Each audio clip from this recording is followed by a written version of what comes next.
Good evening. I'm glad you all could join me. There are a countless number of foods from around the world that can be found here in the US today, and that's simply due to the mix of cultures that we have in our society. One food that I really wanted to talk about that has actually become fairly common around our around the world actually is ramen. I'm going to be discussing this dish's origins and history, why it became so popular, and its nutritional value, as well as a couple of ideas on how to use it. While many people associate ramen with Japan, its origins are actually across the waters in China. Ramen is a variation of a Chinese soup that used wheat noodles in it. Ramen's earliest introduction into Japan actually was in the 1880s in the port city of Yokohama.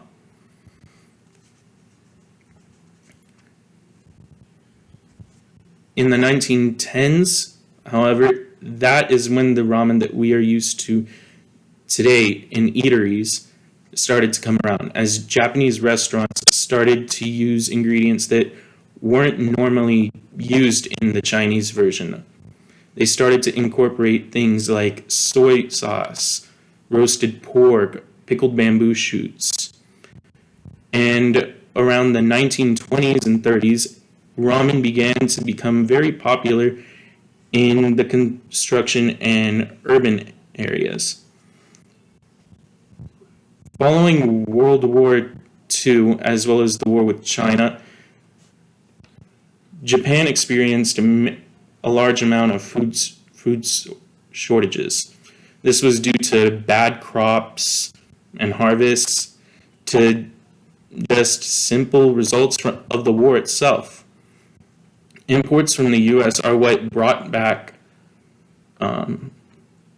Japan's many dishes, especially a large import of wheat from the United States, which caused a resurgence of ramen.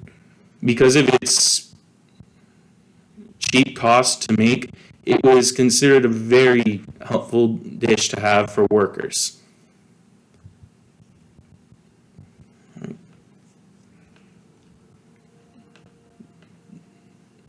The cup ramen that we are all very well associated with was invented in 1958 by Momofuku and Ando, the founder and chairman of Nissin Foods.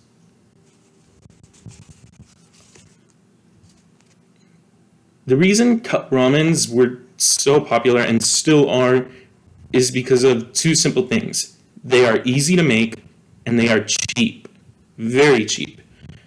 In fact, after comparing prices from Walmart, H-E-B, and Dollar General, I found that the average price of one cup ramen can range from about 35 cents to 40 cents.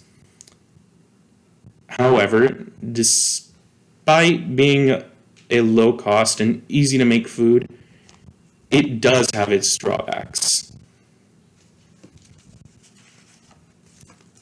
While cup ramen is low in calories, and it also lacks fibers and proteins that are necessary in food.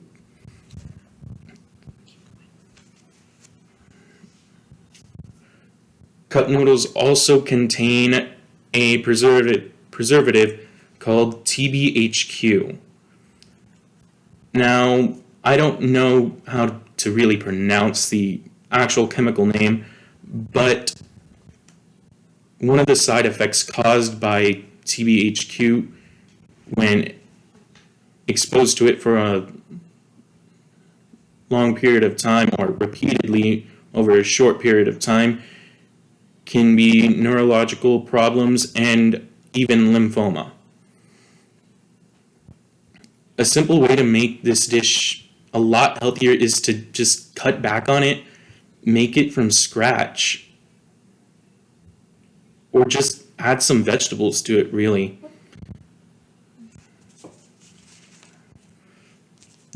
There's a big difference, though, from cup ramen and ramen that's made in stalls.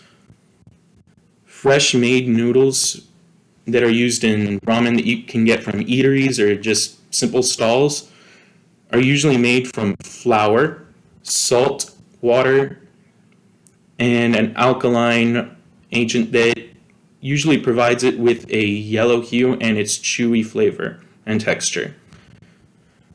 Cup ramen noodles, on the other hand, are fried beforehand and then packaged, and of course, the preservative, the TBHQ, which really should not be in any of your food. After reviewing the history and popularity and cost and nutritional value of ramen, I can honestly say there is so much more to talk about, but we would not have enough time to cover it. I hope that this information was as interesting to you all as it was to me. Thank you for watching my video.